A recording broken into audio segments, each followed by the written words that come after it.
So a subcommittee is never a good thing for your bill. As for the calendars committee, the chairman, are you asking for parties? Or are you asking for geographic regions? No, I'm asking for, is it staff or is it members? Oh no, the calendars committee is members. The calendars committee is, let's see, 1, 2, 3, 4, 5, 6, 7, 8, 9, 10, 11, 12, 13 members. There are two different types of committees. There are substantive, I always have a problem with this word, substantive committees, and then there are procedural committees. Procedural committees, well, substantive committees get half appointed by seniority requests, meaning if you are Representative Tom Craddock, who's the former speaker, but he also happens to be the representative who has served longest. I think he's up to 38 years now. He gets to turn in his committee requests, which committees he wants to sit on. He's going to get it, because half of all committee memberships for substantive committees get assigned on seniority order. The other half of those committees are speaker appointments. Procedural committees are completely, entirely speaker appointees. Calendars is completely assigned by the speaker. So those are 13 members who are pretty close to the speaker, you can guess. And you know what, I should have mentioned, don't forget the speaker. When you're talking to members, he has an entire policy staff as well. And while our current speaker is very much about the will of the House, he can't really know what the will of the House is unless members communicate with him. And you know, if his staff can't answer his questions about a bill, hey, this so-and-so's come and talked to me about this bill, what does it do? And if you haven't gone and talked to his staff and they're not able to answer his questions, then, you know, that's a detriment to y'all as well. So don't forget the speaker staff. Did I answer your question? Yes, ma'am. Yes, ma'am. I worked in the legislature. Many, many years ago, and at that time, thank you for your service. At that time, I was working for someone who represented 7 rural counties. West Texas. Young, Montague, Bowie, all around there, and we got zillions of petitions. Don't close our schools. We're opposed to liquor by the drink. That tells you how long ago this was. And it is my opinion, and I have seen this said many other places, that one personal letter is worth all the signatures on the petition. And I don't sign petitions online or real paper ones or anything, because if I feel that way about an issue, I'm going to write a letter or make a phone call. And I wondered if you would agree that a 1-minute phone call or a 3-line letter is a better way to communicate. Absolutely.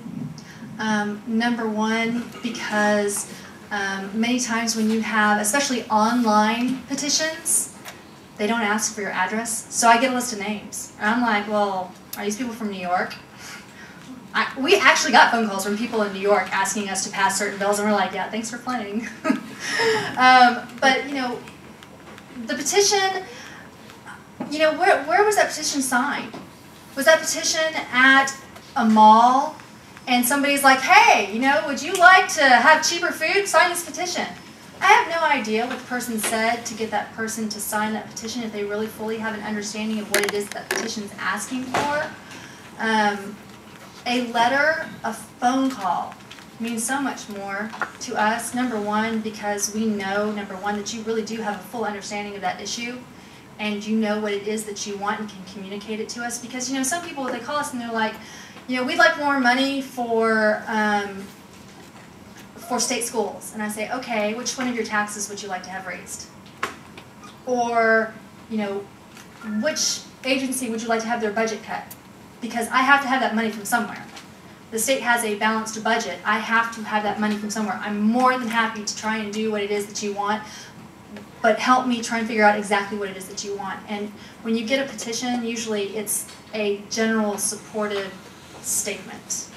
And it doesn't help me very much communicate to my boss, these many people from our district have called and support X bill. Also, another thing about petitions, they are static in time. A lot of people call our office and ask for my boss to sign a pledge to support House Bill X, and my boss refuses to do it because he says, you know what, the likelihood that that bill is going to look the same on the last day of session as it did on the first day of session is highly unlikely. And I'm going to have my name on a pledge, something that may include something at the end of session that I completely disagree with. And so either I have an option, if I've signed that pledge, I have to vote for something that I completely disagree with, or I have the option to break my pledge. And so pledges don't work for our office. For some offices they do, but my boss refuses to sign them, and we get a lot of petitions asking him to sign pledges. And it's, you know, when you get 100 signatures or something like that, it's hard for us to call all 100 people back and explain to them, this is why my boss won't do that, is because he wants to protect you from something getting slipped into that bill that could actually hurt you, and him having him signed his name to something that makes him promise to vote for it. Actually, as a follow-up to that question, something that I keep bouncing around with a lot of other nonprofits, so I want to get your take on, is the line between form letters and personal letters. And what I face, and we have other nonprofits in here as well as our activists, you know, you get the, but I don't know what to say. And if we don't put out some sort of talking points or form letter, the response rate we have is incredibly low. Do you have suggestions on sort of how it looks to y'all? One thing we've done, for instance, is tell people, here's sort of the talking points, but at least give a personal first paragraph. Yeah. Does that kind of thing work with you guys? How do you see it when it comes in? There is an environmental group that frequently, they employ college students and they pay them 10 cents a letter for every letter that they can get from our constituents to have their constituents write to us, have our constituents write to us. And so they go block walking in our district and they leave them a form letter to write. And it is our office policy that we respond to every single phone call and every single letter. As I mentioned before, make sure you know what your ask is. These people went during the interim and asked these people to send us a very general letter supporting recycling. We weren't in session. There was no bill to support. And so after the literally 300th form letter that we received and had responded to, we started faxing the organization, the nonprofit organization, the form letter that we received from the constituent and every single response letter, which was a form letter, and faxed it to that environmental group to let them know that we were responding diligently to every single one of our constituents who wrote to us, and that if they would like to come to our office and talk to us about their issues, we would gladly make an appointment to hear from them. They called. But anybody who wrote us, who put in a personal paragraph in addition to that form letter, received our form letter back with a paragraph that I added responding to whatever it was that their specific paragraph was. We read every single letter that comes into our office. Now, if we immediately look at it and see it's a form letter, we're like, oh God, one more of these, one more of these. Does it communicate to me that you're on the issue? Yes. Does it communicate to me how much you care about that issue if you send me a form letter? Not that much, because you didn't spend that much effort to send it to me. You're going to get a form letter back, which is as much effort that you took to send it to me is as much effort as you're going to get back. Yes, ma'am.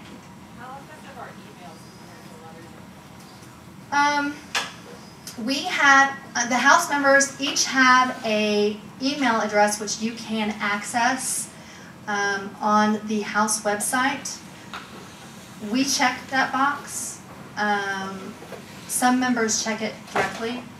My boss's roommate in Austin, he checks his and answers his directly. We check that email box and we respond. And I mean, to us, we respond to all emails just like we do letters. If they're a constituent, we respond to it. I will tell you, we get about 400 emails a day. And it takes us a while to go through our correspondence and our phone calls and our emails. Just because we will respond to you doesn't necessarily mean that we will do it in the next hour. But we don't respond to people who aren't in our district. Because when you get 400 emails a day, it's simply impossible for us. We have to make a determination about how to allocate our resources, and we allocate our resources to our constituents. And I think actually we have run out of time. Thank you so much for coming and speaking to us, and we're going to wrap up the sign off, just along a few minutes if people want a corner bonding while we're wrapping up the sign off.